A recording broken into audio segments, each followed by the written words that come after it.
அனைவருக்கும் வணக்கம். இந்த தாவேகாவுடைய இந்த இரண்டாவது மாநாட்டில் விஜய் அவர்கள் நான் வந்துட்டு வேட்பாளர்களையெல்லாம் அறிவிக்க போகிறேன் அப்படின்னு சொல்லிட்டு கிரிஞ்சு பண்ணிக்கிட்டு இருந்தார் தெரியுமா? அந்த கிரிஞ்சு பண்ணின அந்த டைம் இருக்குது பார்த்தீங்களா? அதில் வந்து சில வார்த்தைகள் சொல்லியிருப்பார். மதுரை கிழக்கு விஜய், மதுரை மேற்கு விஜய் அப்படின்லாம் சொன்னார் தெரியுமா? அதெல்லாம் முழுக்க எழுதி வச்சு படிச்சுக்கிட்டு இருக்காருங்க. இந்த புகைப்படத்தை பாருங்களேன். அந்த வரிசையாக வந்து தெற்கு வடக்கு மேலூர் விஜய் அதெல்லாம் வந்து விஜய் அவர்கள் வரிசையாக சொல்லுவார். ஆனால் அதை சொல்கிறப்ப பார்த்தீங்கன்னா அவர் பேப்பரையே சில இடங்களில் பார்க்காமலே சொல்லுவார். அப்படின்னா என்ன அர்த்தம்? விஜய் அவர்கள் ஏற்கனவே இதை வந்து நைட்டு ஃபுல்லாக இருந்து மனப்பாடம் பண்ணியிருக்காரு. அந்த ஆர்டரை கூட வந்து அவர் பார்க்காமலே கரெக்டாக சொல்கிறாருங்க. லைட்டாக அந்த காணொலியை பார்ப்போம் வாங்க. மதுரை கிழக்கு வேட்பாளர் விஜய். இன்னும் முடிக்கல ஒரு நிமிஷம், இன்னும் முடிக்கல. இங்க பார்க்குறப்போவே அவ்வளோ கிரிஞ்சாக ஃபீல் ஆகுதுங்க. எப்படிங்க ஒரு அரசியல் கட்சி தலைவர் இப்படி கிரிஞ்சு பண்ண முடியும்? மதுரை கிழக்கு வேட்பாளர் விஜய், அது என்ன பெரிய இதுன்னு நினப்பா? பெரிய இதுன்னா என்ன? பெரிய அரசியல் கட்சி, நீங்கள் பெரிய அரசியல் கட்சியோட தலைவர், பல வருஷமாக தேர்தலில் போட்டி போட்டு அப்படியே உங்களுடைய ஓட் பேங்கெல்லாம் ப்ரூவ் பண்ணி நீங்கள் வந்து உங்களுடைய சக்தியை நிரூபிச்சுக்கிட்டு பேச ஒரு நபர் மாதிரி அவர் விஜய். அது என்ன அப்படி என்ன? நீங்கள் என்ன பெரிய இதா? மதுரை மத்தி வேட்பாளர் விஜய், மதுரை தெற்கு வேட்பாளர் விஜய். இப்போது மதுரை தெற்கு வேட்பாளர் விஜய்னு அவர் சொல்கிற வரைக்கும் அதில் தெரியுது பாருங்கள். ஏன்னா அவருடைய கை வந்து அந்த ஃபோட்டோவில் மறைச்சிருக்கு. இப்போ அந்த தெற்கு அப்படின்றதுல தா இருக்கு மட்டும் தெரியுது பாருங்கள். தெரில, தா மட்டும்தான் அதில் தெரியுது. அது வேட்பாளர் விஜய்னு போட்டிருக்கு. அடுத்தது மதுரை வடக்கு வேட்பாளர் விஜய் அப்படின்றது தெரியுது. வடக்குன்ற வார்த்தை மட்டும் தெரியுது. அப்புறம் மேலூர் விஜய், சோழவந்தான் விஜய், திருப்பரங்குன்றம் விஜய், திருமங்கலம் விஜய், உசிலம்பட்டி விஜய் அப்படின்னு இந்த தொகுதிகள் எல்லாமே வந்துட்டு தெளிவாக வந்து அதில் இருக்குது பாருங்கள். அந்த ஃபோட்டோவில் இருக்குது. அந்த ஆர்டர் கூட மிஸ் ஆகாமல் விஜய் அவர்கள் அப்படியே சொல்கிறாருங்க. அதை பார்க்காமலே சொல்கிறாரு. நீங்கள் வேணால் பாருங்களேன். மதுரை வடக்கு வேட்பாளர் விஜய், மேலூர் விஜய், சோழவந்தான் விஜய், திருப்பரங்குன்றம் விஜய், திருமங்கலம் விஜய், உசிலம்பட்டி விஜய். சொன்ன மாதிரியே நடந்துச்சா? அப்போ பாருங்கள், கரெக்டாக படிச்சுக்கிட்டு வந்திருக்காருங்க. இதெல்லாம் நல்லா படித்து மனசுக்குள்ளே ஏற்றி வச்சுட்டு வந்து பேப்பரை லைட்டாக பார்த்து அந்த ஸ்டார்டிங் பாயிண்ட் மட்டும்தான் பேப்பரை பார்த்து இது பண்ணுறாரு. மற்றதெல்லாம் உள்ளார டைலாகாக படிச்சுட்டாரு. ஆனால் ப்ரோ, விஜய் ப்ரோ, தாய் மாமா ப்ரோ, மாமா ப்ரோ, உலகத்திலேயே இப்படி தன்னுடைய பேரையே எழுதி வச்சு படித்த ஒரே நபர் நீங்கள் தான். நம்ம பேரையே நம்மளால் எடுத்து சொல்ல முடியலை. தொகுதி வாரியாக எழுதி வச்சிருக்காரு. என்ன பித்தலாட்டம் ப்ரோ இது? எழுதி வைக்கலாம், அதுக்குன்னு தன்னுடைய பேரையே எழுதி வைக்கணுமா? என்ன கொடுமை பாருங்களேன். என்னடா எல்லா தொகுதியிலையும் ஒரே வேட்பாளர்னு பார்க்குறீங்களா? நான் இப்போ சொல்கிறார் இல்லையா, இதுவுமே அதில் எழுதியிருக்கு. என்னடா இது, எல்லா தொகுதியிலையும் வேட்பாளர் ஒரே வேட்பாளர்களாக இருக்காங்களே அப்படின்லாம் வந்து அதுவும் எழுதி வச்சுருக்குங்க. என்ன கொடுமை சாவடன் இது. இதெல்லாம் வந்து மனசார வராதா? அப்போது எல்லாத்தையும் எழுதி தான் வச்சு பேசுகிறீங்க. அப்போ இது முழுக்க படம் ஷூட்டிங் மாதிரி தானே இருக்குது.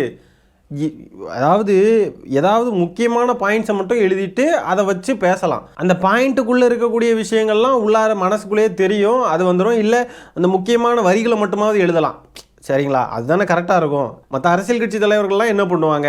எழுதி வச்சு படிக்கிறாங்க அப்படின்னாலுமே எல்லாத்தையெல்லாம் எழுதி வச்சு படிக்க மாட்டாங்க. படிக்கிற அந்த முக்கியமான வார்த்தைகளை மட்டும் எழுதுவாங்க. சில முக்கியமான குறிப்புகள் வருஷமாக இருக்கும், இல்லைனா வந்து முக்கியமான லைன்ஸை மட்டும்தான் வந்துட்டு எழுதி வைப்பாங்க. அதை தான் பார்த்து படிப்பாங்க. ஆனால் இவர் பாருங்க, என்ன இது, எல்லா தொகுதியிலையும் விஜய் அவர்கள் பேர் மாதிரி தான் இருக்குன்னு சொல்லிட்டு அதையும் எழுதி வச்சுருக்காரு. ஒவ்வொரு தொகுதியுடைய பேரை எழுதி வச்சு அதை அப்படியே ஆர்டராக படிக்கிறார். அப்போ என்ன இது? எப்படி பெர்ஃபெக்டாக வந்து இது பண்ணுறீங்கன்னா இப்போ நீங்கள் எப்படி உள்ளார உணர்ச்சிகரமாக அவங்களுக்குள்ள ஒன்றுமே இல்லையே அப்படின்னு தானே பார்க்க வேண்டியதாக இருக்குது. இப்படிப்பட்ட ஒரு தற்கூரி கட்சி தலைவர், எல்லாத்தையும் நோட் பண்ணி வச்சு பேசுகிற ஒரு தலைவர், இவரை நம்பிக்கிட்டு பின்னாடி போராடுங்க பாருங்களேன். இவர் முதலமைச்சர் ஆயிடுவார்னு கனவு வேற கண்டுக்கிட்டு இருக்காருங்க. சூப்பர்ரா அணில்களா. ஒருவேளை அந்த பேப்பரில் மதுரை மேற்கு விஜய்னு இருக்கிறதுக்கு பதிலாக நான் தண்டா லியோ அப்படின்னு இருந்துச்சுன்னா அதையும் வாச்சிருவார் போல இருக்குது. என்ன டயலாக் கொடுத்தாலும் அது அப்படியே இந்த படத்தில் டேக்கு போகிறதுக்கு முன்னாடி ப்ராப்பராக வந்து ஸ்கிரிப்ட் பேப்பரை எடுத்து வச்சு படித்து மனப்பாடம் பண்ணுவாங்க இல்லையா டயலாகெல்லாம், அது அப்படியே இங்கேயும் நடக்குதுங்க. அப்படியே ஏன்னா இது வந்து ஒரு எலிஜிபிலிட்டின்னு நினச்சிட்டாரோ என்னமோ. நம்ம படத்தில் ஸ்கிரிப்டெல்லாம் அவ்வளோ படித்து டயலாக்லாம் ஒப்பிப்போம் இல்லையா, அதே மாதிரி தானே இதுவும். இது வந்து என்ன சிங்கிள் டேக்கில் ஒரு மணி நேரத்துக்கு நடிக்கணும், ஒரு 3/4 மணி நேரத்துக்கு பேசியிருக்காரு, அவ்வளோதானே. 3/4 மணி நேரம் கூட முழுசாக இல்லைன்னு நினைக்கிறேன், ஒரு 35 நிமிஷம் சம்திங் தான் அவருடைய ஃபுல் ஸ்பீச்சுமே. அதுலேயும் ஒரு அட்வான்டேஜ் என்னன்னா, நம்மக்கிட்ட ஸ்கிரிப்ட் பேப்பரே கையில் இருக்கும். சினிமாவில் அப்படி கிடையாது, ஸ்கிரிப்ட் பேப்பரை பார்த்தாலும் படிக்க முடியாது, டயலாக் கரெக்டாக பேசணும். ஆனால் அது வந்து சின்ன டயலாகாக இருக்கும், இங்கே வந்து பெருசாக பேச வேண்டியது இருக்குது. இது வந்துட்டு நம்மக்கிட்ட ஸ்கிரிப்ட் பேப்பரும் இருக்கும், அதை பார்த்து படிச்சிடலாம். முக்கியமான பாயிண்ட்ஸை மட்டும் கொஞ்சம் மண்டைக்குள்ளே ஞாபகம் வச்சுப்போம். இந்த தெற்கு விஜய், மேற்கு விஜய் இதெல்லாம் வந்து கொஞ்சம் ஞாபகம் வச்சுட்டு நேரில் போய் நல்லா வச்சு வேறு லெவலாக பேசிடலாம்னு நினச்சிட்டு வந்திருக்காரு போல இருக்குது. சினிமா மாதிரியே அரசியலையும் அணுகிறீங்க. சரி, அடுத்ததாக இந்த மாநாட்டில் ரேம்ப் வாக் விஜய் அவர்கள் போகிறப்போ இந்த பவுன்சர்களால் ஒரு இளைஞர் வந்து தூக்கி வீசப்பட்டார் இல்லையா, அவருடைய தாயார் பேட்டி கொடுத்துருக்காங்க இன்னைக்கு. அவங்க என்ன சொல்லியிருக்காங்கன்றதை லைட்டாக பார்ப்போம் வாங்க. நான் பெரியம்மாபாளையம், குன்னம் தாலுகா, பெரம்பலூர் மாவட்டம். என் பேர் சந்தோஷம், எங்கள் பையன் பேர் சரத்குமார். மதுரையில் மாநாடு நடக்குதுன்னு போகாதப்பா அப்படின்னு சொன்னேன். இல்லைம்மா நான் மாநாட்டுக்கு போல, ஒரு இன்ட்ரிக்காக திருச்சிக்கு போகிறேன் அப்படின்னுட்டு இவன் மாநாடு பார்க்க போனான். சரி போனா, சரி எனக்கு தெரியாது எங்கப்பா இருக்க, வரேன் இந்த அம்மா வரேன்னா. பார்த்தீங்களா, மாநாட்டுக்கு போகிறத திருச்சியில் இன்டர்வியூக்கு போகிறேன்னு சொல்லிட்டு போய் சொல்லிட்டு போயிருக்க அந்த நாய். எவ்வளோ கொழுப்பு பார்த்தீங்களா. இதுதான் இன்டர்வியூவா, மாநாடு தான் இன்டர்வியூவா. விஜய் அவர்கள் கடைசியில் இளைஞர்களெல்லாம் வீட்டில் பொய் சொல்லவே வச்சுட்டாரு. பொய் சொல்லிட்டு மாநாட்டுக்கு வர்றதுக்கே வந்து வச்சிருக்காரு. இன்டர்வியூக்கு போகிற லட்சணத்திலே இவங்கெல்லாம் வந்திருக்கானுங்க. என்னத்த சொல்ல. விஜய் மேலே இருக்கிற ஆர்வத்தில் இவன் மேலே ஏறி போயிட்டானாக்கா அவன் அவ்வளோ தூரம் அந்த விஜய் மேலே ஆர்வமாக இருந்திருக்கான். போன பையனா என்ன பாதுகாப்பு, என்ன பண்ணலாம், சரி பொறுமையாக போப்பான்னு விளக்கி தானே விடணும், இல்லை நவுத்தி தானே விடணும். தூக்கி என்னமோ பந்தை தூக்கி கடாசுற மாதிரி, குப்பையை தூக்கி கடாசுற மாதிரி அவனை கடாசுனா அவன் கை கால் ஒடிஞ்சிருந்தது. இல்லை அவன் உயிருக்கு ஒன்றுன்னா நான் என்ன செய்யறது, என் குடும்பம் இல்லாத குடும்பம், நான் எவ்வளோ கஷ்டப்பட்டு அந்த பிள்ளைய வளர்த்தேன் அப்படிங்கிறது எனக்கு தான் தெரியும். ஒரு பொய்யோட வேள்வி என்னன்னு விஜய்க்கு இது தெரியுமா தெரியாதா? இப்போ வீண்டான்ல, நீ அவனை பிடிச்சிருக்கியா, நீ பாட்டி நீ வந்துக்கிட்டு தான் இருக்க, போய்கிட்டு தான் இருக்க, எதுக்கு நீ போற, அவனை பிடிக்க வேண்டியதானே, இல்லை பிடிக்க சொல்ல வேண்டியதானே மற்றவங்கள. தொங்கலாட்டிட்டு இருக்கான், கம்பியை பிடிச்சி தொங்கலன்னு வச்சுக்கான், அன்னைக்கு செத்துருப்பான். நாங்கள் தான் பிள்ளைய ஏந்து போயிருக்கணும். நீ இப்பயே உன்னுடைய ரசிகருக்கு உனக்கு பாதுகாப்பு நீங்க கொடுக்கலனாக்கா நீ எப்படி நீ என்ன மக்களை நீ என்ன பாதுகாப்பு பண்ண போற? செய்யறான்னு சொல்லக்கூடாது. ஆட்சிக்கு வரங்காட்டியும் ஒருத்தன் செய்யணும் மக்களுக்கு. சும்மா நான் அவன் சொத்தை இவன் சொத்தனா அடுத்தவங்களை நம்ம குத்தம் சொல்லிட்டு இருக்க கூடாது. நம்ம செய்யணும், நம்ம கரெக்டா மக்களை பாதுகாப்பு. உனக்காக வந்தப்ப 2 பசங்க செத்துருக்கானுவோ. ஒருத்தன் மூச்சு தான் ஏற்பட்டு ஒருத்தன் செத்துருக்கான். ஒருத்தன் இது என்ன கரண்ட் கம்பி ஏதாவது மோதி அது அதால செத்துருக்கான். 2 பையனும் வாலிபத்து பையன், வாழ்ற பையன். அவனோட உயிர் என்ன ஆகுது? நீ என்ன பண்ணினாலும் சரி, என்ன நீ பணம் கொடுத்தாலும், என்ன ஈடு கட்டினாலும் அவன் உயிரை நீ கொடுக்க முடியுமா? அவன் அப்பா அம்மாவுக்கு அவன் இருக்கிற பாசம் நீ கொடுக்க முடியுமா? சொல்லு. எத்தனை பேத்துக்கு நான் அண்ணனா என்ன நினைக்கிறாங்களோ, நான் தாய் மாமனா இருக்கிறேங்கிற. எப்படி நீ தாய் மாமனா இருப்ப? நீனு எல்லாத்துக்கும் நீ செய்வியா? உன்னை பார்க்க அவன் மாநாட்டுக்கு வந்தவனுக்கு நீ என்ன நீங்க மரியாதை கொடுத்துருக்கீங்க? தூக்கி எதுக்கு வீசுறான்? உனக்கு தான் அவன் பாடி காட்டுனாக்க அப்ப இருக்கிறான் உயிர் போட்டுன்னு தூக்கி கடாசனால. நான் ஒருத்தன் தூக்கி கடாசுங்கிறான். எது கடாசுங்கிறான்? அவன் சொல்றான் அவனை தூக்கி கடாசுனா அவனோட அருமை என்னன்னு தெரியும், வழி என்னன்னு தெரியும்.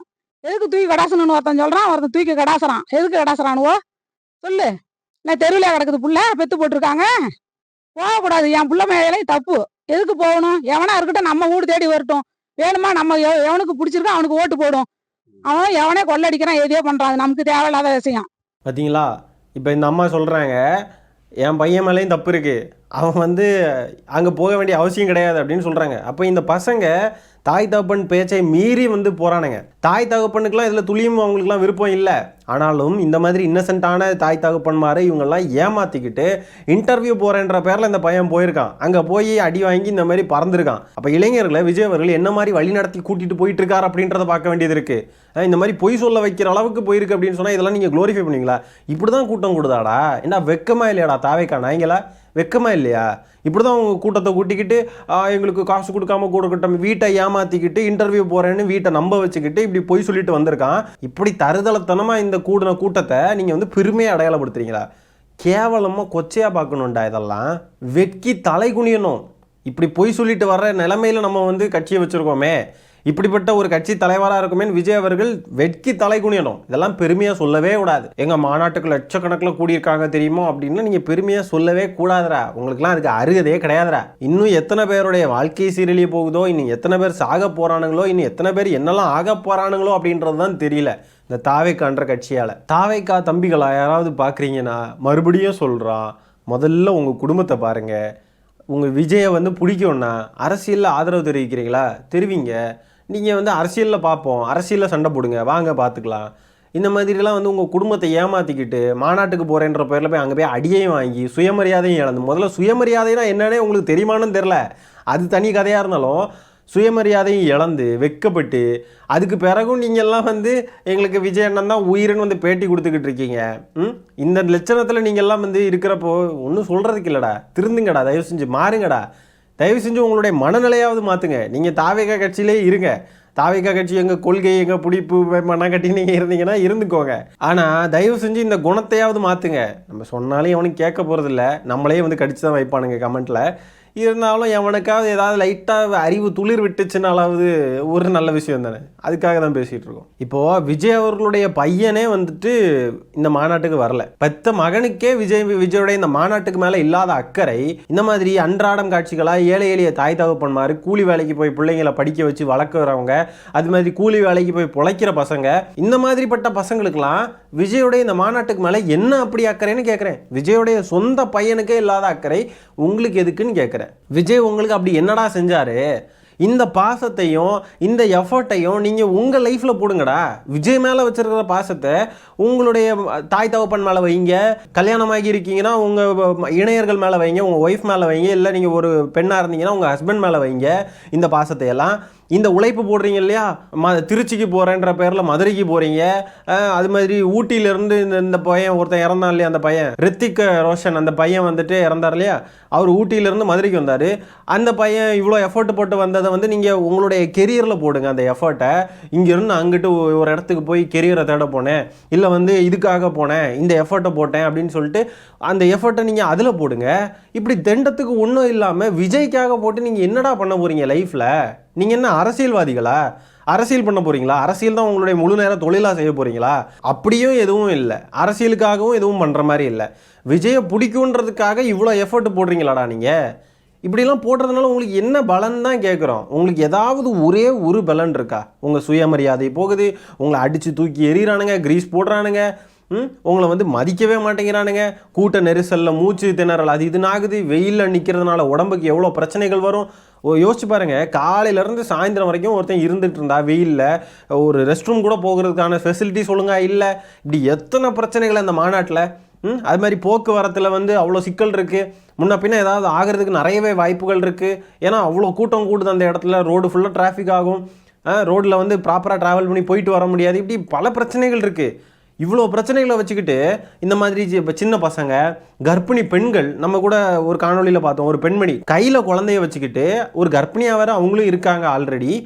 இந்த நிலமையெல்லாம் வந்து விஜயை பார்க்கணுன்னு சொல்லி வராங்க இந்த வெயிலுக்குள்ளேயும் இந்த கூட்டத்துக்குள்ளேயும். இந்த மாதிரிப்பட்ட மனநிலையெல்லாம் எதுக்கு உங்களுக்கு கிரியேட் ஆகுது? இந்த அன்பையும் பாசத்தையும் இந்த உழைப்பையும் உங்கள் வாழ்க்கையில், உங்களுடைய தனிப்பட்ட வாழ்க்கையில் போட்டு நீங்கள் நல்லா இருங்க. இதை உங்கள் தனிப்பட்ட வாழ்க்கையில் போடாமல் உங்கள் தனிப்பட்ட வாழ்க்கையில் இருக்கக்கூடிய பெற்றோர்களை ஏமாற்றிக்கிட்டு பொய் சொல்லிக்கிட்டு உங்களுடைய கெரியரே வந்து அகல பாதாளத்தில் போய்கிட்டு இருந்தாலும் எனக்கு விஜய் தான் முக்கியம் அப்படின்னு சொல்லிட்டு நீங்கள் போகிறீங்க. விஜய் அவர்கள் அவருடைய கெரியரை பார்க்கறதுக்காக கெரியரின் உச்சத்தை விட்டுட்டு வந்தேன்னு சொல்லி இன்னொரு கெரியர் ஆரம்பிச்சுட்டு இதை பண்ணிக்கிட்டு இருக்காரு அரசியலை. அவர் கெரியருக்காக நீங்கள்லாம் வந்து உங்கள் கெரியரை இழக்கிறீங்களாடா? அவர் மேலே பாசம் இருக்குது, எங்களுக்கு அன்பு இருக்குது, எங்கள் நெஞ்சில் வச்சுருக்கோம்னு சொல்லிட்டு உங்கள் குடும்பத்தை, உங்கள் தாய் தகப்பன் மாதிரி நீங்கள்லாம் இழக்கிறதுக்கு ரெடியாக இருக்கீங்களா? அவங்க அம்மா சொல்கிறாங்க, கீழே விழுந்தான்னா என் பையன் செத்துருப்பான் இந்நேரத்துக்குன்னு சொல்கிறாங்க. அந்த ரித்திக் ரோஷன் வந்து ஊட்டியிலேருந்து இறந்த பையனுடைய அப்பா கண்ணீர் வடித்து அழுறாரு. இந்த மாதிரி தாய் தகப்பன் மாதிரிலாம் நீங்கள் கஷ்டப்படுத்திக்கிட்டு விஜய் மேலே அன்பு வச்சு நீங்கள் என்னத்தடா பிடுங்க போகிறீங்க?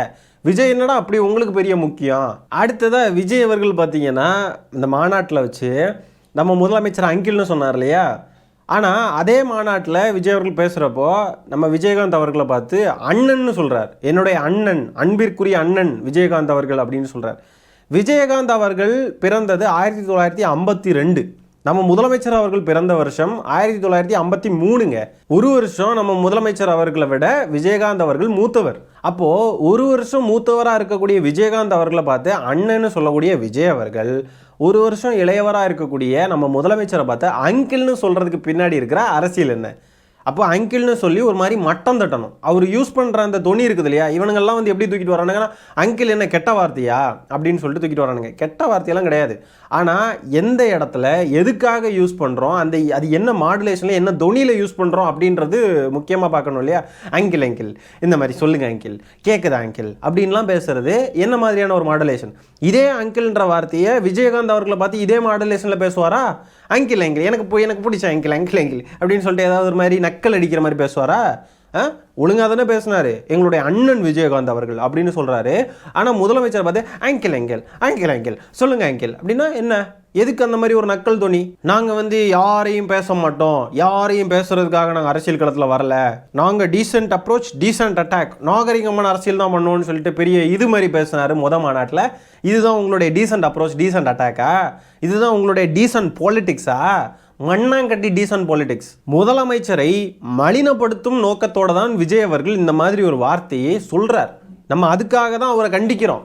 இந்த அணில்கள்லாம் என்ன கட்ட வார்த்தையா அப்படின்றானுங்க. விஜய் அவர்கள் பேசின இன்டென்ஷனும் அந்த நோக்கமும் வந்து தவறான ஒரு நோக்கம் அப்படின்னு சொல்லி இது கூட புரிஞ்சுக்க முடியாத அறிவற்ற அணில்களாக இருக்கானுங்கன்னா அதனால தான் அவனுங்களை நம்ம தற்குறிகள்னு சொல்கிறோம். சும்மாவா சொல்கிறோம் தற்குறின்னு? இப்போது விஜய் அவர்கள் இந்த மாதிரி பேசுனதுக்கு பல தரப்புல இருந்தும் பல கட்சி தலைவர்களும் வந்து கண்டனம் தெரிவிச்சிருக்காங்க. இந்த மாதிரி பேசுறது வந்து அவருடைய தரத்தை காட்டுது, அவருக்கு வந்து பேச தெரில, அரசியல் பண்போட பேச தெரில அப்படின்னு சொல்லி விஜய் அவர்களுக்கு மேலே விமர்சனம் பல வந்தாச்சு. அப்போ இவனுக்கு என்ன நினச்சிக்கிட்டு இருக்காங்கன்னா உடனே இது அவனுங்களுக்கு ஆதரவாக திரட்டுறது. பாருங்கள், எங்களுக்கு எதிராக எல்லாருமே திரும்புகிறாங்க, அப்போ நாங்கள் சரியான வழியில் தான் போகிறோன்னு இந்த டயலாகை என்னைக்கு தான் விடுவானுங்களோ தெரிலங்க. இந்த படத்தில் சொல்லக்கூடிய டயலாக், ஒருத்தன் 10 பேர் எதிர்த்தா அவன் வந்து இப்படி, 10 பேர் சேர்ந்து ஒருத்தன் எடுத்தா அவன் தான் வந்து இது அதுன்னு சொல்லிட்டு இவனுங்க இந்த டயலாக்னு போட்டு உசுரை வாங்குறானுங்க. ரியாலிட்டிக்கு வந்து தொலைங்கடா அணில்களா. 10 பேர் உங்களை எதிர்க்காங்கன்னா எதுக்கு எதிர்க்கிறாங்க? நீங்கள் தப்பாக இருக்கீங்கன்னு எதிர்க்கிறாங்க. அதை புரிஞ்சுக்கிட்டு அதை வந்து அமைதியாவது கடந்து போயிடலாம். அதுக்கு எதிர்வினை ஆற்றுறோன்ற பேரில் டயலாக்ஸை போட்டு மீண்டும் மீண்டும் தற்குறிகள்னு நிரூபிச்சுக்கிட்டே இருக்கீங்க. தற்குறிகளா எப்படியெல்லாம் பேசுகிறானுங்க அப்படின்னா, அங்கிள்ன்ற வார்த்தை வந்து கோர்ட்டில் நீங்கள் வந்து ஆர்டர் வாங்கிட்டு வாங்க, அது வந்து கெட்ட வார்த்தைன்னு சொல்லி நீங்கள் வந்து ப்ரூவ் பண்ணுங்க, அப்போ தான் நாங்கள் ஒத்துப்போம், நீங்கள் எங்களை திட்டுறது எங்களை விமர்சிக்கிறதுலாம் அப்போ தான் ஒத்துப்போன்னு ஒத்த கால நிற்கிறானுங்க. இவனுங்களுக்கு நம்ம என்ன சொல்கிறோம், என்ன கண்டெக்ஸ்டில் சொல்கிறோன்றதே புரியல. பாருங்க, விஜய் சொன்னது சரிதான், விஜய் இப்படி பேசுனது சரிதான் அப்படின்னு முட்டு கொடுத்துக்கிட்டு இருக்கானுங்க தற்குறிகள். விஜய் அவர்கள் இந்த அங்கிள்னு சொன்னது உரிமையாட்ட அப்படியே உறவு முறையை யூஸ் பண்ணி கூப்பிடுற மாதிரிலாம் சொல்லவே இல்லை. முதலமைச்சரை மலினப்படுத்தணும், அவரை வந்து ஒரு மாதிரி டேமேஜ் பண்ணணும் அப்படின்றதுக்காக தான் இந்த பேரை யூஸ் பண்ணாரு. இந்த மாதிரி இவர் வந்துட்டு ஏற்கனவே சில நடிகர்களை குறி வச்சு இவருடைய ரசிகர்களின் மூலியமா அவங்களுடைய பெயரெல்லாம் டேமேஜ் பண்ணுறதுக்கு பல வேலைகள் பார்த்துருக்காங்க. இதெல்லாம் இங்கே நடக்கவே நடக்காது. நீங்கள் அங்கே வேணால் அதெல்லாம் செஞ்சுருப்பீங்க, நீங்கள் நினச்ச மாதிரி அங்கே செஞ்சுருப்பீங்க, இங்கே நடக்கவும் செய்யாது, நாங்கள்லாம் நடக்க விடவும் மாட்டோம். சில நடிகர்களை சூஸ் பண்ணி அவங்களுக்கு பிடிக்கலன்னு சொன்னால் அவங்கள வந்து சில வார்த்தைகள் யூஸ் பண்ணி அவங்கள தனிப்பட்ட முறையில் கேவலப்படுத்துறது, அவங்களுடைய படம் வந்து அதை வந்து ஒரு மாதிரி டீக்ரேட் பண்ணி ஒரு மாதிரி கொச்சையாக வந்து பரப்புறது, தன்னுடைய படத்துக்கு அப்படியே வசூல் பிச்சு கிச்சுன்னு சொல்லி வடை சுடுறது, இந்த மாதிரி இந்த ஆட்கள் வச்சு இந்த மாதிரிப்பட்ட செயல்களில் ஈடுபடுறது, அதை வேணால் நீங்கள் சினிமா இண்டஸ்ட்ரியில் சக்ஸஸ்ஃபுல்லாக பண்ணிடலாம். அரசியலில் அது நடக்கவே நடக்காது, நாங்கள் நடக்கவே விடமாட்டோம். சரி மக்களை, இந்த காணொலியை நான் இதோட என் பண்ணிக்கிறேன். நன்றி, வணக்கம்.